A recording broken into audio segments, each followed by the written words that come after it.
Syarikat Pengurusan Rantaian Bekalan Bersepadu itu menjelaskan, beberapa akaun bank dibekukan sejak Oktober lalu, namun operasi tidak terjejas kerana menggunakan akaun lain. MMAG berkata, mereka telah meminta penjelasan daripada pihak berkuasa, tetapi sehingga kini tiada maklumat diberikan.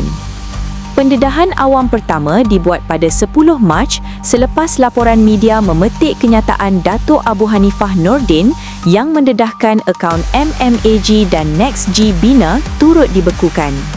MMAG dan NextG Bina sebelum ini mengumumkan beberapa akaun bank mereka telah dibekukan sejak November 2025 berkaitan siasatan di bawah Akta Pencegahan Pengubahan Wang Haram, Pencegahan Pembiayaan Keganasan dan Hasil Aktiviti Haram 2001.